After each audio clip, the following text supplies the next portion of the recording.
सुप्रभात, नमस्कार। आप सभी दर्शकों का बहुत बहुत धन्यवाद जो हमारे साथ इस कार्यक्रम में जुड़े हैं। मैं भगवती जमनाल। मैं दिव्यांशी चौहान आपका सीएससी रूबरू कड़ी में स्वागत करते हैं। इस श्रृंखला में हम हर बार आपके सामने सीएससी द्वारा प्रदान की जा रही सेवाओं से रूबरू कराएंगे और बात करेंगे सीएससी के उन अधिकारियों से जो ये योजनाएं आप तक पहुंचाने में लगे रहते हैं। हम अपने सीएससी वीएलई भाई बहनों से किसी न किसी रूप से हमेशा जुड़े रहते हैं, कभी वर्कशॉप के जरिए तो कभी किसी वेबकास्ट के जरिए। आपको सीएससी द्वारा दी जा रही सुविधाओं के बारे में बताना हो या किसी नए योजना के लॉन्च के बारे में, हम डिजिटल तकनीक के हर प्लेटफॉर्म का उपयोग कर आपके फ़ोन या कंप्यूटर तक पहुंच ही जाते हैं। हमारे दर्शकों में वो लोग भी शामिल हैं जिनके लिए सीएससी एक नया शब्द होगा और कुछ ऐसे लोग भी जिन्होंने कभी ना कभी सीएससी द्वारा दी जा रही सुविधाओं का लाभ उठाया होगा। आज हम आपसे जुड़े हैं सीएससी की चर्चा करने। सीएससी एक मुहिम है जिसका मकसद भारत की हर पंचायत में पहुंचकर हर भारतीय को डिजिटल तार से जोड़ना है। ये योजना भारत सरकार के डिजिटल इंडिया स्कीम के अंतर्गत शुरू की गई थी। सीएससी ने अपने 10 वर्ष के कार्यकाल में डिजिटल इंडिया के स्वप्न को साकार करने का प्रयास किया है। आज हमारे देश की बात की जाए तो हमारा देश दो भागों में बटा है।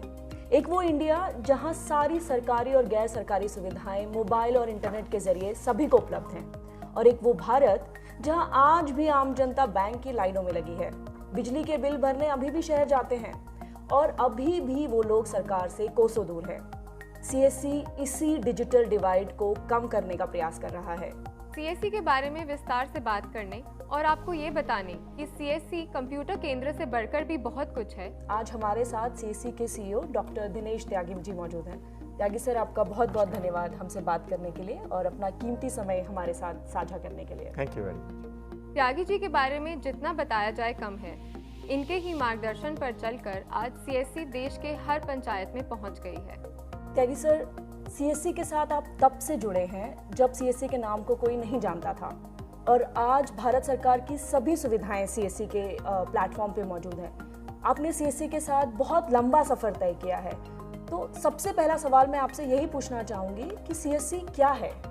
देखिए, कॉमन सर्विस सेंटर जैसा कि आपने बताया एक आंदोलन है। स्कीम प्रोग्राम तो है ही है, बट एक आंदोलन है जिसमें डिजिटल इंडिया के माध्यम से हम लोगों को समृद्ध कराते हैं, उनको वो सारी सहूलियत देते हैं जो दूसरे लोगों को मिल जाती हैं। एक गांव में दूर बैठे लोग जो हैं वो अपने आसपास ही रह करके सरकारी ऑफिस में ना जाएं और सरकार की वो सारी सेवाएं अपने पास ले सकें, यही कॉमन सर्विस सेंटर है। कॉमन सर्विस सेंटर का एक सबसे बड़ी जो एसेंस है वो ये कि कॉमन सर्विस सेंटर गांव का वही लड़का या लड़की जो उस गांव में रहते हैं वो चलाते हैं। इससे ये होता है कि लोगों पे उसका विश्वास ज़्यादा बनता है और वो लोगों की मदद कर सकता है, और मदद करने में लोग उससे कभी भी किसी वक्त 24/7 टाइप में अपनी सर्विस ले सकते हैं। कॉमन सर्विस सेंटर जो शुरू किया गया था, कॉमन सर्विस सेंटर फॉर्मेट था कि आप डिजिटल इंडिया के स्वरूप के अंदर एक ऐसा आंदोलन बनाइए जिसमें हम गांव में रूरल एंटरप्रेन्योरशिप को प्रमोट करें और गवर्नमेंट सर्विस को कैटलिस्ट की तरह यूज़ करें, ताकि लोग गवर्नमेंट सर्विस के फ्रेमवर्क में लोगों को वो सारी सुविधाएं दे सकें जो उनको उनके घर के पास मिल सकती हैं। माननीय मंत्री महोदय ने सीएससी वीएलई को एक नई परिभाषा दी है, भारत को बदलने वाले। वो अपने हर भाषण में वीएलई को इसी शब्द से परिभाषित करते हैं। सर, आप बताइए कौन है वीएलई और कैसे ये देश को बदल रहे हैं? देखिए, देश में करीब 4 लाख कॉमन सर्विस सेंटर्स हैं जो कि विलेज लेवल एंटरप्रेन्योर जो उनको चलाते हैं, और ये कॉमन सर्विस सेंटर जो चलाने वाले हैं कुछ महिलाएं हैं और कुछ पुरुष हैं। अबाउट 70,000 महिलाएं हैं जो कॉमन सर्विस सेंटर चलाती हैं, और महिलाओं का एज़ यूजुअल लोगों पर विश्वास ज़्यादा होता है, उनकी एबिलिटी टू डिलीवर सर्विसेज ज़्यादा है, और जब ज़्यादा क्रेडिबिलिटी होती है तो व्यवसाय ज़्यादा बढ़ता है। तो महिलाओं के सेंटर थोड़े ज़्यादा अच्छे हैं as compare to the man because of their commitment, conviction and also their credibility within the community for delivering various services. हमारे माननीय मंत्री जी सब जगह बोलते हैं कि देश को बदलने वाले। वास्तव में डिजिटल इंडिया का जो डिवाइड है, जो हैव्स और हैव नॉट में जिन लोगों को अर्बन एरियाज़ में सारी कनेक्टिविटी या सारी सहूलियत मिलती है, ताकि वो सब चीज़ पढ़ाई या बाकी ट्रांजेक्शन कर सकते हैं। उस डिवाइड को दूर करने के लिए जो सबसे बड़ा मुहिम एक जो माध्यम है वो कॉमन सर्विस सेंटर है। कॉमन सर्विस सेंटर उन लोगों की मदद करता है जो किसी कारणवश आए तो नहीं कुछ चीज़ें अवेल कर सकते हैं या अवेल नहीं कर पाते हैं, उन सबको उनके घर के पास सहूलियत देके, स्पेशली जो महिलाएं हैं उनको बहुत सारी चीज़ें लेने के लिए या अवेल करने के लिए शहर में जाने की अनुमति नहीं होती है या वो किसी कारणवश जा नहीं पाती हैं, वो अपने घर पे पास बैठ कर के उस कॉमन सर्विस सेंटर के माध्यम से वो सारी सुविधाएं ले सकती हैं। किसी को पढ़ाई करनी है तो पढ़ाई कर सकते हैं किसी भी टाइप की, अगर किसी को फाइनेंशियल इंक्लूजन का प्रोग्राम है या किसी को डॉक्टर से बात करनी है, ये सारे काम वो लोग जो अभी तक किसी कारणवश नहीं कर सकते कॉमन सर्विस सेंटर के माध्यम से दे सकते हैं। इसीलिए common service centre village level developer को चेंज एजेंट बनाया जाता है, बोला जाता है, क्योंकि वो वास्तव में जो सरकार का एक सपना है कि हर एक नागरिक को एम्पावर किया जाए, एनलाइटन किया जाए और हर एक नागरिक को वो सारी सुविधाएं दी जाएं जो कि वो उसको वैसे नहीं मिल सकती हैं या किसी कारणवश वो उनको अवेल नहीं कर पाते। जी सर, आपने बात करी कि सीएससी बहुत सारी सर्विसेज गांव के जनता तक पहुंचा रही हैं, जिनमें बैंक है, जिसमें टेली मेडिसिन है, जिसमें डिजिटल साक्षरता या पेंशन जैसी सुविधाएं हैं। तो देखा जाए तो सीएससी कई रंगों में रंगा एक इंद्रधनुष होता है। सीएससी के माध्यम से इन सुविधाओं का जो इम्प्लीमेंटेशन है, जो एग्जीक्यूशन ग्राउंड लेवल पे है, वो कैसे होता है, थोड़ा विस्तार से जानना चाहेंगे सर। देखिए, जैसा कि कॉमन सर्विस सेंटर एंटरप्राइज है और एंटरप्रेन्योरशिप है, हम तो अब क्योंकि वो इतने सारे काम करता है तो बहुत लोगों ने पहले भी ये प्रश्न पूछा था कि आपका कॉमन सर्विस सेंटर वेली क्या आइंस्टाइन है जो इतने सारे काम कर सकता है। तो वो लोग हम सबको यही बताते हैं कि वो एंटरप्रेन्योर है। अब वो मैनेजिंग डायरेक्टर है सीएससी का, तो मैनेजिंग डायरेक्टर बहुत सारे लोगों की मदद लेकर के वो सारी सेवाएं प्रदान करता है और यही कॉमन सर्विस का उद्देश्य था। उद्देश्य भी यही था कि हम गाँव के लोगों को ऑल्सो एम्प्लॉयमेंट अपॉर्चुनिटीज क्रिएट करें ताकि बहुत सारे लोग मिल करके उस कॉमन सर्विस सेंटर को चला सकें। तो कॉमन सर्विस सेंटर बहुत सारे दूसरे लोगों को नौकरी देता है और उनकी मदद से वो सारी सर्विस लोगों तक पहुंचाने की कोशिश करता है।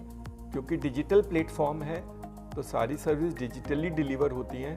तो कॉमन सर्विस सेंटर्स वालों को एक थोड़ी बेसिक नॉलेज कंप्यूटर की होनी चाहिए, उसकी एबिलिटी होनी चाहिए टू डिलीवर सर्विसेज और उसको लोगों को मिलन और लोगों के साथ जुड़ाव होना चाहिए ताकि वो लोगों की मदद कर सके। कॉमन सर्विस सेंटर, जैसे हमने बोला कि कॉमन सर्विस सेंटर के माध्यम से लोगों का एम्पावरमेंट एनलाइटनमेंट होता है। Delivery of service digital platform से होती है। हमारा एक कॉमन डिजिटल प्लेटफॉर्म है जिसे हम सीएससी डिजिटल सेवा केंद्र डिजिटल पोर्टल बोलते हैं। उस पोर्टल के माध्यम से सारी सर्विस डिलीवर की जाती है। सर, आपने बताया कि सीएससी की पहुंच भारत की हर पंचायत में है। ऐसे में कोई भी ग्रामीण या शहरी निवासी सीएससी को कैसे ढूंढे? देखिए, गांव में कॉमन सर्विस सेंटर को पहचानना तो बहुत मुश्किल नहीं है, क्योंकि जो एंटरप्रेन्योर है वही अपनी पब्लिसिटी करता है, क्योंकि उसका व्यवसाय, उसका बिजनेस जितने लोग होंगे उसके हिसाब से बनता है। कॉमन सर्विस सेंटर की पहचान जो एंटरप्रेन्योर है वो कराता है अपनी कम्युनिटी को। अगर उसकी पहचान उसकी कम्युनिटी के थ्रू होगी तो उसका व्यवसाय बढ़ेगा और वही कॉमन सेंटर। तो वो क्या, कॉमन सर्विस सेंटर के जो एंटरप्रेन्योर्स हैं वो कई बार लोगों को बुला करके इकट्ठा करके अपने पास बिठा करके उनको सारी स्कीम्स के बारे में बताते हैं, उनको अनेबल कराते हैं और उनको वो सर्विस डिलीवर करते हैं। और कई बार भारत सरकार के जो प्रोग्राम्स हैं उनको सुनवाने के लिए भी लोगों को एकत्रित किया जाता है और कॉमन सर्विस सेंटर वाले उनको चाय भी पिलाते हैं। तो local publicity at that local level is done by the village level entrepreneur himself. As long as the urban areas are concerned, we have a CSC locator. वो सीएससी लोकेटर में आप जाकर के देख सकते हैं, आपको लोकेशन मिल जाएगी। If you are anywhere want to find out, still find out, तो आप सीएससी लोकेटर में जाके गूगल मैप के थ्रू आप सीएससी को लोकेट कर सकते हैं। सीएससी की जो अवेयरनेस है बाकी काफ़ी जगह होती है। हमारे प्राइम मिनिस्टर ने अभी 15 अगस्त के एड्रेस में रेड फोर्ट से बताया था कि देश में 4 लाख कॉमन सर्विस सेंटर हैं जो कि गांव-गांव में डिलीवरी सर्विस देते हैं। प्रेसिडेंट की स्पीच में जॉइंट सेशन ऑफ पार्लियामेंट में भी कॉमन सर्विस सेंटर का मेंशन किया गया है। और बाकी जो नेशनल, स्टेट लेवल और बाकी वर्कशॉप होती हैं, हम लोग देश में करीब 600 से ज़्यादा वर्कशॉप हर साल करते हैं, उस सब में कॉमन सर्विस सेंटर्स वालों को प्लस जो स्टेक होल्डर्स हैं, जो सर्विस प्रोवाइडर्स, उनको बुलाया जाता है और उसकी लोकल अवेयरनेस की जाती है। काफ़ी local newspapers common service centre के बारे में, उनकी अचीवमेंट के बारे में, उनकी कहानियों के बारे में पब्लिश करते हैं ताकि लोगों को कॉमन सर्विस सेंटर के बारे में जानकारी मिल सके। जी, जो हमारे दर्शक हमें देख रहे हैं और जिन्हें अपने नज़दीकी CSC सेंटर पता करना है, तो आप CSC लोकेटर ऐप का इस्तेमाल कर सकते हैं और अपने इसमें आप शहरी और गांव के लोग दोनों अपने नियरेस्ट CSC सेंटर जाके सारी CSC की सुविधाएं ले सकते हैं। सर, आपने बात करी डिजिटल डिवाइड की, आपने बात किया कि CSC किस तरह उस डिजिटल डिवाइड, उस गैप को कम कर रहा है। तो ऐसे में जो लोग हाशिए में हैं, अभी भी जो मार्जिनलाइज्ड कम्युनिटी है, उसको कैसे मुख्य धारा से जोड़ने का काम, उसमें CSC का क्या रोल है? हम लोगों को सिखाएं कैसे, जब उनको बेसिक डिजिटल लिटरेसी नहीं है। बिल्कुल। तो भारत सरकार का एक बहुत बड़ा प्रोग्राम था, जो शायद वर्ल्ड में सबसे बड़ा लार्जेस्ट प्रोग्राम है।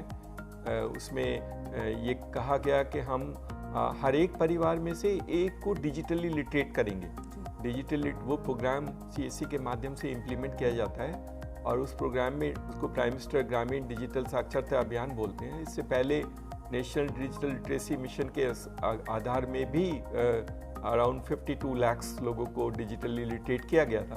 तो एक जो मुहिम थी कि हम हर घर में एक आदमी को कम से कम डिजिटली लिटरेट कर दें, ताकि वो अपने आप समझ सके कि वो डिजिटल टूल्स को कैसे यूज़ कर सकता है और अपने आप सेवाएं ले सकता है या कॉमन सर्विस सेंटर के माध्यम से जानकारी ले सकता है। Information, knowledge and skill, all the three components can be provided, which will lead to basically an empowerment of citizen and also create an inclusive society. Sir, कोई एक ऐसा एग्जाम्पल आप हमें कोई उदाहरण दे सकते हैं जिसमें VLEs ने कोई ऐसा काम किया हो जिसमें कम्युनिटी जो मार्जिनलाइज्ड है और वो मेन स्ट्रीम में आ गई है, या जिन लोगों के पास पहले सुविधाएं नहीं थी, आज वो डिजिटल सुविधाओं का उपयोग कर रहे हैं? देखिए, डिजिटल लिटरेसी के माध्यम से कहानी तो बहुत है कि हमारे VLE 2,50,000 पंचायत में जो रिमोट लोकेशन, जहाँ कुछ साल पहले शायद लोगों ने कल्पना नहीं की थी, कनेक्टिविटी नहीं थी, उन सबको इंक्लूड कराना is self a great story. फिर भी कुछ एग्जांपल्स हैं, जैसे हमारी एक महिला VLE हैं स्नेहलता जी, राजस्थान में उन्होंने बंजारा कम्युनिटी जो नोमैड्स होते हैं उनको डिजिटली लिटरेट किया और उसमें से एक लड़की को डिजिटली इतना पढ़ाया, इतना साक्षर किया कि उसको कॉमन सर्विस सेंटर भी खुला दिया। ऐसे बहुत सारे हमारे छत्तीसगढ़ में एक VLE हैं जिन्होंने डेफ एंड डम बच्चों को डिजिटल लिटरेसी कराई और डिजिटल लिटरेसी के माध्यम से उनको एम्पावर किया। हमारे कुछ बच्चे हैं जो अपने आप ही हैंडीकैप्ड हैं। हमारा एक CSC का VLE है जो महाराष्ट्र में है, खुद ही हैंडीकैप्ड है, खुद ही व्हील चेयर पर चलता है और उसने एक मुहिम चलाई है कि सभी हैंडीकैप बच्चों को या बच्चियों को वो कॉमन सर्विस सेंटर खुलाएगा। तो ऐसे एग्जांपल्स बहुत हैं, हमारे देश में काम करने की सुविधाएं बहुत हैं और हमारे ये गांव में रहने वाले विलेज लेवल एंटरप्रेन्योर्स बच्चे और बच्चियां काफ़ी मेहनत करके उन लोगों की मदद करते हैं जिनकी शायद पहले कभी मदद नहीं की जा सकती थी या नॉर्मल ट्रेडिशनल मेथड से जो मदद नहीं ले पाते थे। सर, CSC के सक्सेस स्टोरीज तो हमने बहुत सुने हैं, काफ़ी चर्चा होती है। सर, एक सवाल जो अक्सर हमारे VLE शिकायत करते हैं कि उनके केंद्र के सामने या उनकी ही पंचायत में एक और CSC भी खुल गया है। ऐसी स्थिति में कोई कैसे अपना व्यवसाय चला सकता है? क्या 2 या 2 से अधिक केंद्रों में एक ही स्थान में होने से बिजनेस के लिए हानिकारक नहीं है? देखिए, कॉमन सर्विस सेंटर की स्कीम को समझना थोड़ा सा सब में, क्योंकि जब शुरुआत हुई थी ये एंटरप्रेन्योरशिप है, एंटरप्राइज है, run by A private operator and manage by A private operator. ये गवर्नमेंट का सेंटर नहीं है और गवर्नमेंट जैसा सेंटर भी नहीं है।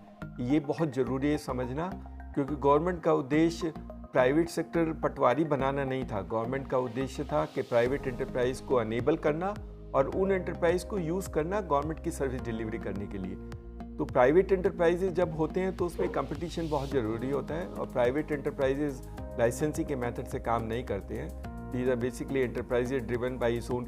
और CSC में जब VLE होता है, सरकार उसको कोई कैपिटल सपोर्ट नहीं देती है, वो अपना पैसा खर्च करता है, अपना कंप्यूटिंग इंफ्रास्ट्रक्चर लगाता है और अपना स्पेस निकालता है और अपने ही लोगों को रख करके कॉमन सर्विस सेंटर चलाता है। तो CSC चलाने के लिए एंटरप्राइजिंग होना बहुत ज़रूरी है। CSC चलाने के लिए आप में ability to convince people is very important and ability to invest capital. इसके अलावा रिस्क टेकिंग एबिलिटी, क्योंकि हर बिजनेस में रिस्क होता है।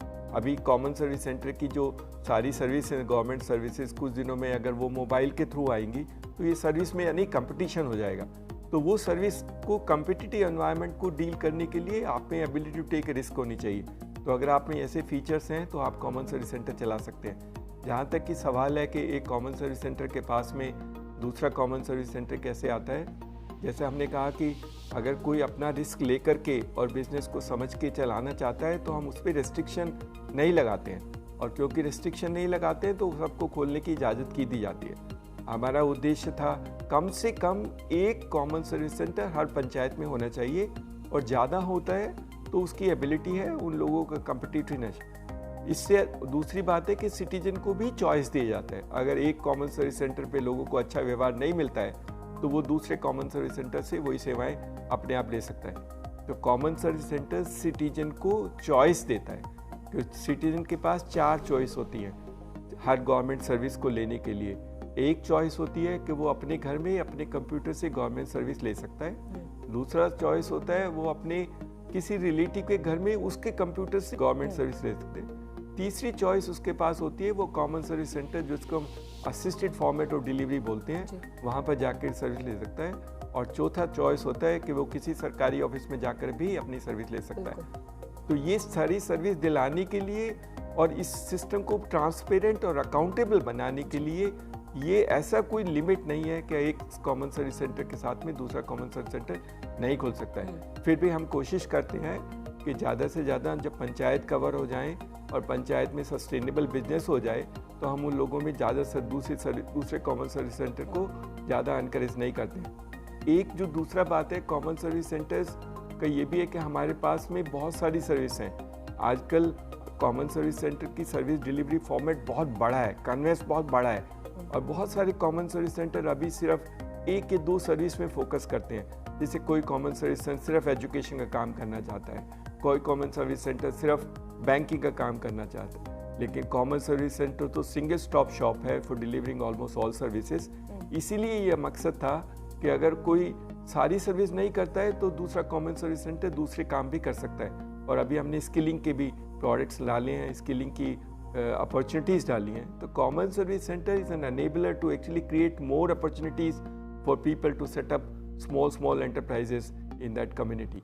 कॉमन सर्विस सेंटर्स वालों को अपने पास में दूसरे कॉमन सर्विस सेंटर से कोई खतरा नहीं होना चाहिए, क्योंकि एक्चुअल में बिजनेस में ये खतरा अनफाउंडेड है। और आप अगर बहुत अच्छा काम करते हैं तो लोग आपके पास आएंगे, दूसरे किसी के पास नहीं जाएंगे। सर, शिकायतें अगर हो रही हैं तो एक शिकायत जो आमतौर पे वीएलईज के बीच में रहती है कि सीएससी हर रोज़ आए दिन नई सर्विसेज लॉन्च करता है, लेकिन उनका कहना है कि उनको सही ट्रेनिंग नहीं दी जाती और किसी भी योजना के बारे में उन्हें विस्तार से नहीं बताया जाता।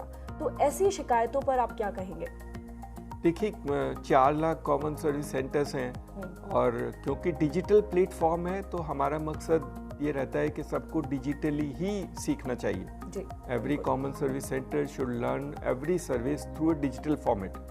और हम लोग जब भी कोई कॉमन सर्विस सेंटर की कोई सर्विस लॉन्च होती है तो उसका छोटा सा वीडियो बनाते हैं और वो वीडियो को अपलोड करते हैं। उसमें स्क्रीनशॉट्स दिखाए जाते हैं कि आप पहले स्क्रीनशॉट को देखिए, फिर ये क्लिक कीजिए, फिर क्लिक और सर्विस लाइव हो जाती है। कॉमन सर्विस सेंटर के कंटेंट भी होते हैं, हर सर्विस का कंटेंट भी होता है। शायद कंटेंट वीएलई ना पढ़ पाएँ, लेकिन देख कर के, वीडियो देख कर के वो सिर्फ कॉमन सर्विस सेंटर की सर्विसेज को अवेल कर सकते हैं। इसके अलावा बहुत सारे कुछ वीएलईज हैं, कुछ उन्होंने अपने ही प्लेटफॉर्म बनाए हैं जिसमें वो अपनी लोकल लैंग्वेज में कॉमन सर्विस सेंटर्स की सर्विसेज को एक्सप्लेन करते हैं, ताकि कॉमन सर्विस सेंटर और कुछ जो ऐसे प्लेटफॉर्म्स हैं उनके सब्सक्राइबर बेस बहुत ज़्यादा हैं और कॉमन सर्विस सेंटर के वीएलई उसमें देख करके अपनी सर्विसेज के बारे में ज्ञान समझ सकते हैं। इसके अलावा हमने हर एक डिस्ट्रिक्ट में कॉमन सर्विस सेंटर की एक सोसाइटी बनाई है, इन वीएलईज की एक सोसाइटी बनाई है, और हर एक सोसाइटी में हमने हेल्प डेस्क की सर्विस भी प्रोवाइड की है, ताकि वो लोग अपने डिस्ट्रिक्ट लेवल पे अपने दूसरे वीएलई भाइयों और बहनों को वो सारी सर्विसेज के बारे में बता सकें, कुछ वर्कशॉप ऑर्गेनाइज कर सकें, कुछ अवार्ड और रिवार्ड दे सकें, कुछ इंसेंटिवाइजेशन कर सकें और उस हेल्प डेस्क के माध्यम से छोटी जो टीदिंग प्रॉब्लम आती है जो किसी भी टेक्नोलॉजी प्लेटफॉर्म में आती है उनके सॉल्यूशन के लिए वो लोग उनकी मदद कर सकें। तो हेल्प डेस्क है हमारा digital format for delivery of services है और हमारी वर्कशॉप्स हैं जो हम बहुत ऑर्गेनाइज करते हैं, जिसमें वीएलईज को बुलाते हैं। इसके अलावा एक रिसेंटली हमने हर ब्लॉक में एक चैम्पियन वीएलई आइडेंटिफाई के लिए मुहिम रखी है, जिसमें ये चैम्पियन वीएलई हर ब्लॉक में अपने सारे ब्लॉक में करीब 25 से 30 वीएलईज होंगे और एवरेज बेसिस उन सब वीएलईज को ट्रेनिंग देगा, उन सबको सारी सर्विस के बारे में अनेबल करेगा और उन सारी सर्विस को डिलीवरी के लिए उनकी मदद करेगा। हमारा हेल्प डेस्क नंबर भी है, but help desk number can only support and identify issues. It may not be able to resolve all issues, as help desk only listen to many of the issues and problems. But I think our framework in which we deliver services should be able to address all queries of CSCs across the country. तो जैसे हमने अभी help desk की बात करी, तो कुछ VLE भाई बहनों की ये शिकायत भी रहती है कि हेल्प डेस्क से संपर्क नहीं कर पा रहे हैं या समस्या का निवारण देरी से मिलता है, तो इसके लिए सीएससी क्या कदम उठाती है? देखिए, हेल्प डेस्क के फॉर्मेट को समझना बहुत ज़रूरी है। हमारा जो डेटाबेस है उसमें हमने सारे सीएससीज के मोबाइल नंबर को फीड किया हुआ है, तो अगर आपका वो मोबाइल नंबर उससे फ़ोन करते हैं तो आपको डायरेक्टली कनेक्टेड हो जाता है। लेकिन अगर आप किसी दूसरे मोबाइल नंबर से करते हैं तो फिर उसको आइडेंटिफाई नहीं करता है, उसको दूसरे फॉर्मेट में डील करता है। तो as long as using the mobile number of the database in which you created CSC ID, you should be getting a preference in order to address the grievances. Help desk अभी सारे देश में है, तो अगर आप गुजरात से फ़ोन करते हैं हमारे हेल्प डेस्क में तो वो गुजराती लैंग्वेज में ही आंसर किया जाएगा and they will be able to answer some of the queries which you have. कुछ लोगों की समस्याएं सिर्फ बताने से नहीं और उनको समझना ज़रूरी है, उनको कहाँ से निवेदन, कहाँ से उनका समाधान हो सकता है वो पहचानना बहुत ज़रूरी है। तो हमारे हेल्प डेस्क आपकी मदद करते हैं कि आप या तो चैम्पियन वीएलई से, डिस्ट्रिक्ट सोसाइटी से, या जो बाकी वीएलईज ने जो छोटे छोटे अपने पोर्टल बनाए हुए हैं जिसमें वो सर्विसेज का एक्सप्लेन करते हैं, उनकी मदद से अपनी समस्या का समाधान कर सकते हैं। ये ज़रूरी है कि हमारे हेल्प डेस्क में थोड़ा हमें सुधार लाने की ज़रूरत है, हम मानते हैं और हम कोशिश करेंगे कि कुछ दिनों के बीच में हेल्प डेस्क में और सुधार लाएं और टेक्नोलॉजी के माध्यम से जितना हो सके इंटरफेस कम करके हम अपने वीएलई भाई और बहनों की समस्याओं का समाधान कर सकें। जी सर, मेरा एक सवाल है। Generally it happens that when we outreach, जब आपका क्वालिटी की बजाय जब आपका क्वांटिटी बढ़ जाता है, then it effects the quality of the service. Does it happening with the CSC? क्या सीएससी के साथ भी ऐसा ही हो रहा है कि क्योंकि हमारा आउटरीच, सीएससी का पेनिट्रेशन हर पंचायत तक पहुंच गया है, तो जो सुविधाएं सीएससी पहले दे रहा था उसकी क्वालिटी में कुछ इफेक्ट या कहीं कुछ कमी आई है? देखिए, कॉमन सर्विस सेंटर्स जैसे मैंने बोला, अगर उसको हमें सस्टेनेबल बनाना है तो हमें अपनी बास्केट ऑफ सर्विसेज को बहुत बड़ा करना होगा। सिर्फ गवर्नमेंट सर्विसेज के बेसिस पे कॉमन सर्विस सेंटर कोई वायबल नहीं हो सकता। तो it is very necessary for us to enhance the basket of services in the common service centre portfolio. और वो बेसिक ऑब्जेक्टिव वही है कि गाँव के लोगों को जो भी चीज़ें चाहिए किसी भी फॉर्मेट में common service centre one single stop shop बन करके उनकी मदद कर सके। उनकी मदद करने का मतलब ये है कि करीब करीब उनकी सारी डिमांड को एग्रीगेट करेगा और उनकी डिमांड को मीट करने के लिए कॉमन सर्विस सेंटर के माध्यम से फुलफिल करेगा। हम कॉमन सर्विस सेंटर के माध्यम से सब लोगों की इश्यूज़ को एड्रेस करना चाहते हैं, चाहे वो बैंकिंग में हो, चाहे इंश्योरेंस में, पेंशन में, चाहे वो एजुकेशन में, चाहे वो हेल्थ में, सारे सेक्टर में। या फिर B2C फॉर्मेट है जब लोगों को कुछ चीज़ें खरीदनी होती हैं, जैसे कि गाँव के लोगों को बहुत सारे जो पोर्टल्स हैं, बहुत सारे जो ई-कॉमर्स पोर्टल हैं, उनकी सुविधाएं नहीं मिलती हैं क्योंकि लॉजिस्टिक इशू होते हैं। शहर वालों को मिल जाते हैं discount sale on Diwali, the urban people able to get, but rural people not able to get. We are actually addressing those issues in order to create a huge basket of services. और viability और sustainability enhancing basket से होगा। जहाँ तक quality का सवाल है कि अगर बास्केट बढ़ाने से क्वालिटी कम होती है, मुझे ऐसा नहीं लगता, क्योंकि हमारे जो बच्चे हैं जिन्होंने और बच्चियाँ जिन्होंने कॉमन सर्विस सेंटर चलाते हैं, उन्होंने उनके हिसाब से कि वो वही जो नई सर्विस आती है उसको ठीक से समझ लेते हैं। जो समझ लेते हैं, जो पुराने हैं, उनको परेशानी नहीं होती है और समझ करके और 2-3 लोगों को नौकरियां देते हैं और नौकरियां देने से काम चलता है। हमारा तो मकसद है कि हम गांव में लोकल रोज़गार क्रिएट करें और कम से कम हर कॉमन सर्विस सेंटर 5 से 6 लोगों को नौकरी दे और वो नौकरी दे करके कॉमन सर्विस सेंटर की सारी सर्विसेज को देगा। जब 6 लोगों को अगर उसके ऑपरेटर होंगे तो each one of them can understand all the services which are required and the large number of basket of services and the quality of service will not get impinged on. Basically the idea is to create a good sustainable model which become examples not for India but also all over the world and try and support communities in getting empowered through the delivery of services. Sir, we are delivering a basket of services to all the customers, B2C and G2C services. ये VLE की बात हुई।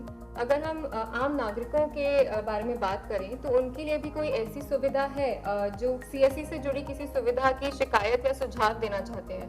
देखिए, शिकायत और सुझाव देने के लिए तो बहुत सारे पोर्टल हैं। गवर्नमेंट मिनिस्ट्री का पोर्टल है, ministry of electronics and IT में आप ग्रीवेंसेस रिड्रेसल मैकेनिज्म में आप अपनी ग्रीवेंस डाल सकते हैं। वो फाइनली हमारे पास आती है और हम उसको एड्रेस करके उनका रिप्लाई भी देते हैं। तो अगर कोई सुझाव है, एक कॉमन सर्विस सेंटर हम सिर्फ ये बताना चाहेंगे कि न्यूट्रल प्लेटफॉर्म है। न्यूट्रल का मतलब है कि हम किसी एक पर्टिकुलर सर्विस प्रोवाइडर के साथ लिंक नहीं होते हैं, एक्सक्लूसिविटी नहीं प्रोवाइड करते हैं। तो ये पूरा प्लेटफॉर्म कोई भी सर्विस प्रोवाइडर यूज़ कर सकता है। हम सिर्फ नेगोशिएट करते हैं कि हमारे जो CSE एंटरप्रेन्योर हैं उनको कितना मार्जिन मिलेगा उस सर्विस की डिलीवरी में। बाकी अगर लोग उस सर्विस को ख़रीदना चाहते हैं या अवेल करना चाहते हैं तो हमें कोई ऑब्जेक्शन नहीं होती है। तो neutrality is the biggest strength of the common service centre which can use by any service provider. कोई भी सर्विस प्रोवाइडर यूज़ कर सकता है। और किसी को अगर सर्विस प्रोवाइडर को अगर कोई सुझाव देना है कि दूसरी सर्विस वो इनको लगती है, बहुत सारे स्टार्टअप्स हैं इंडिया में जो अभी छोटे छोटे प्रोडक्ट और सर्विस बनाते हैं, अगर उनको कॉमन सर्विस सेंटर के प्लेटफॉर्म को यूज़ करना है तो यूटिलाइज कर सकते हैं। एंड इट कैन बी एक huge opportunity for people because शायद 4 लाख एक्सेस पॉइंट कोई भी नहीं प्रोवाइड कर पाएगा and for any product and services to get access to that framework. Sir, हमने बात करी CSE कैसे शुरू हुआ, किस तरह की सर्विसेज वो प्रेजेंट में दे रहा है। तो एक आखिरी सवाल मेरा आपसे बनता है कि आप CSE का क्या भविष्य देखते हैं? देखिए, कॉमन सर्विस सेंटर जैसे मैंने बताया कि क्योंकि एंटरप्राइजिंग और एंटरप्रेन्योरशिप मॉडल है तो और सस्टेनेबल के लिए हमने बहुत एफर्ट किए हैं। बहुत सारी चीज़ें जो शायद पहले कल्पना भी नहीं की थी उन चीज़ों को ऐड किया है। और कॉमन सर्विस सेंटर तो चलेगा और ये आंदोलन है, इसको रोकना बहुत मुश्किल है। और हमें कुछ लोगों ने शुरू में और बाद में भी लोग कहते हैं कि जब सारी सर्विस मोबाइल पे आ जाएंगी तो शायद असिस्टेड फॉर्मेट की वैल्यू कम हो जाएगी। लेकिन हमें नहीं लगता है कि असिस्टेड फॉर्मेट इंडिया के कॉन्टेक्स्ट में जाएगा, क्योंकि बहुत लोग अभी भी शहरों में दूसरे के मार्फत अपनी सर्विसेज कराते हैं। जैसे रेलवे टिकटिंग दूसरे लोगों से कराते हैं, खुद नहीं करते हैं। और गांव में तो अभी इसकी कल्पना भी नहीं करते। गांव में जो एटमॉस्फेयर है जिसके लिए कॉमन सर्विस सेंटर लोगों को एम्पावरमेंट करता है, उसमें असिस्टेड फॉर्मेट बहुत वैल्यू रखता है। और common service centre since being a unique assisted format run operated by local entrepreneur build a credibility within the ecosystem has a huge feature। अभी जो 2-3 चीज़ें हमने सोची हैं जिनसे बहुत बदलाव होगा। एक तो कॉमन सर्विस सेंटर में ये भारत नेट के साथ जो हमारा प्रोजेक्ट हमारा लिंकेज हुआ है उससे हमें लगता है कि हम 2,50,000 पंचायत में जो इंटरनेट की सुविधा है और इंटरनेट का जो सेल है उसको चलाएंगे। अभी भारत सरकार के CSE के साथ जो समझौता हुआ है डिपार्टमेंट टेलीकॉम के साथ हमारा, उसमें 1,20,000 पंचायत में हम भारत नेट को ऑपरेट करेंगे, मैनेज करेंगे और मेंटेन करेंगे और इंटरनेट को सेल करेंगे। तो कॉमन सर्विस सेंटर के लिए बहुत बड़ा फ्यूचर है। हमें लगता है कि कॉमन सर्विस सेंटर ऑपरेटर्स और 2-3 लोगों को नौकरी दे सकते हैं। वो फाइबर को मेंटेन भी करेंगे और वो इंटरनेट की सुविधाएं लोगों को देंगे। जब 2,50,000 लोकेशंस पंचायत में common service centre Bharat Net को ऑपरेट और मैनेज करेगा तो it will probably one of the largest in the world in order to do that part. Common service centres इसके अलावा हमारा पंचायती राज मिनिस्ट्री से अभी एक एग्रीमेंट साइन हुआ है जिसमें सारी पंचायतों का काम कॉमन सर्विस सेंटर को देने का प्रावधान है। हमें स्टेट गवर्नमेंट के साथ बात करनी है कुछ स्टेट में हमारा समझौता हो गया है, कुछ स्टेट में हमारा समझौता अभी होना बाकी है।